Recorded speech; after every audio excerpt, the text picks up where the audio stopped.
This is Chapter 7 of Jane Yolen's book, The Devil's Arithmetic.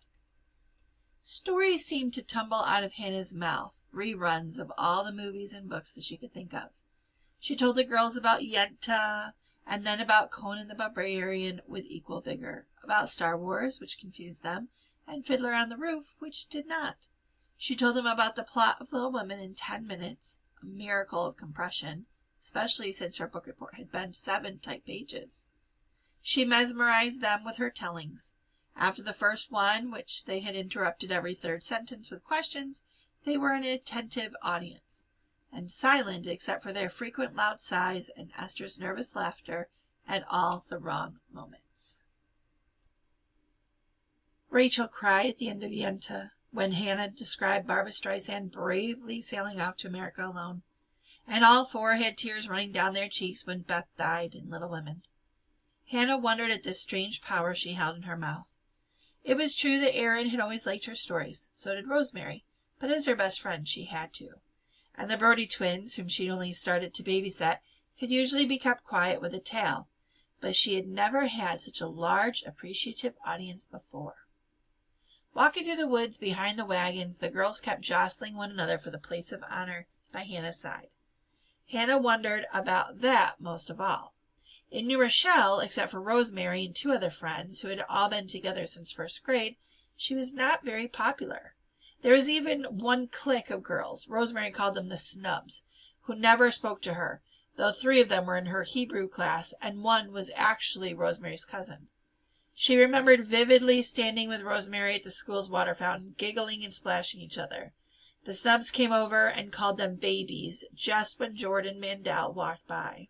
He'd laughed at them, and Hannah had thought that she'd die on the spot. Yet here, wherever here was, she was suddenly the most popular girl on the block. Except there wasn't any block. She realized that she could have made up any powerful memory. She was Hannah, but these girls who were hanging on her every word believed she was Haya. And it was great to be so popular. She wasn't going to spoil it by trying to convince them that she really was someone else. So let me tell you about The Wizard of Oz, she said. She couldn't remember which was the movie and which was the book. Shrugging her shoulders, she began a strained mixture of the 2, speeding along until the line, "Gosh, Toto, this sure doesn't look like Kansas." "What is Kansas?" Rachel asked. Just then Giddle dropped back and listened to them.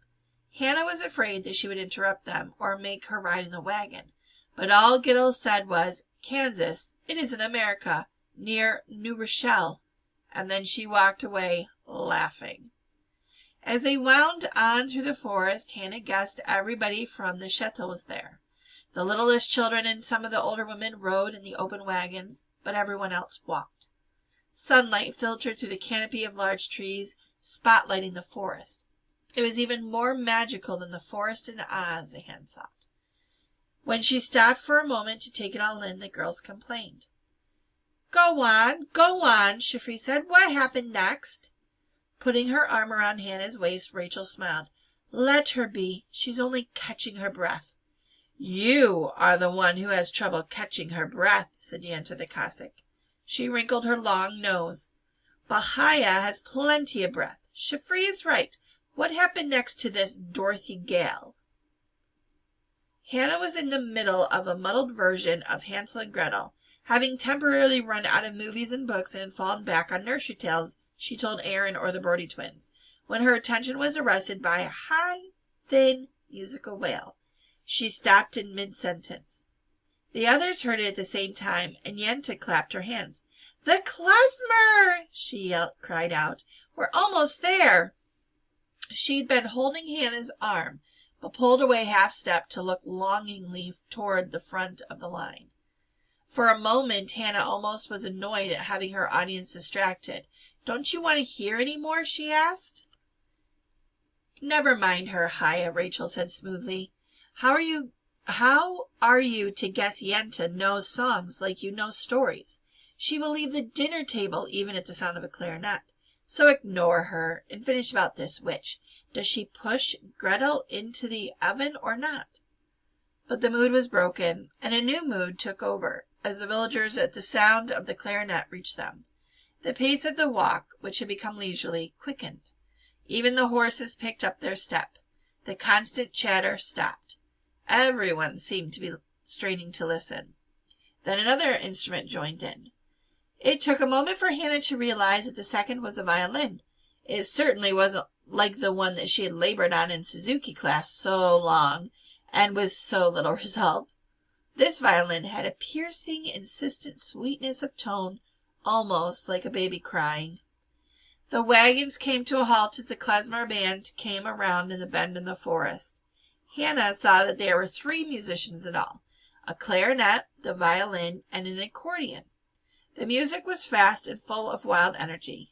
The band members strode down the line of villagers. Behind them came Shmuel, dancing with abandon, his hands above his head and his black hair a dark halo around it. Yitzhak followed him, big hands clapping in rhythm, and other men soon joined them. Laughing and shouting encouragement, the women watched from his side. Then they began to sing. "Sing, Haya!" Shmuel called as he danced by her. "Sing!" "I don't know the words," she called back. But even as she said it, she found herself singing, the words stumbling out of her mouth as if her mouth remembered what her mind did not, as if her mouth belonged to Haya, her head to Hannah. She began to clap madly in rhythm until the tune came to an abrupt end. "Look!" Rachel cried above the noise, the breathiness back in her voice. "They even brought a Badchen! Faig's father must have a lot of money." "Or an only daughter," Esther added. "Then why is she marrying Shmuel?" Shifri blurted out. Looking at Hannah apologetically, she added, "I mean, he is handsome, but he is not so rich or so learned. And you know about Rabbi Bruch." "They say," Rachel began, and the girls bent closer to her as her breath gave out. "They say that Fega is his favorite and always gets her way. They say she saw Shmuel and fell in love." "In love," the girls breathed the words in rhythm. "So?" Hannah was puzzled. "So they fell in love?" "So? It may happen in Lublin that a Jewish girl marries for love," said Shifri, "but here in the country we still marry the one our parents pick out with the shadchan, the marriage broker." "Even today?" Hannah asked, not sure when today was. "Even today," they all said together. Hannah turned to look at the man Rachel had pointed out as the Badchin. She wondered who he was. The word seemed to have no easy translation in her head. As she watched, the tall, skinny man circulated from group to group, and each knot of people he left was laughing uproariously. Maybe he was some sort of comedian. When the Badchin got to the girls, he squatted down in front of them. He was so tall, even squatting, he towered a full head above Rachel, who was the smallest of them. Then he began a sing-song manner to rhyme about each one in turn, and when he got to Hannah, he pointed his finger at her and sang, "Pretty girl with faraway eyes, why do you look with such surprise? How did you get to be so wise? Old girl in young girl disguise." "That is you, Haya!" Gittel cried out from behind them. "What a fine Badchin!" Without taking his eyes off Hannah, the Badchin said, "So, your name is Haya, which is to say, life. A strong name for a strange time, child. Be good life, and long life to your friends, young old Haya." He stood up and slowly unfolding like some kind of long-legged bird and danced down to the next group of villagers. "Strange," Hannah remarked to no one in particular. "Well, that is what he's hired to be," Rachel said.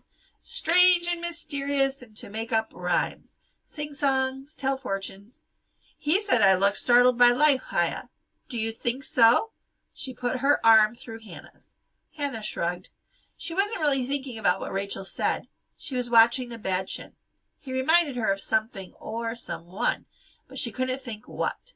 Then, when he tipped his hat to one of the old women in the wagons, it came to her.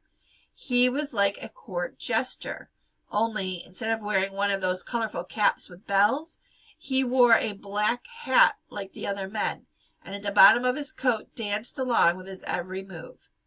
The idea of a Jewish jester so tickled her she began to laugh out loud. Without even knowing the joke, the girls joined in.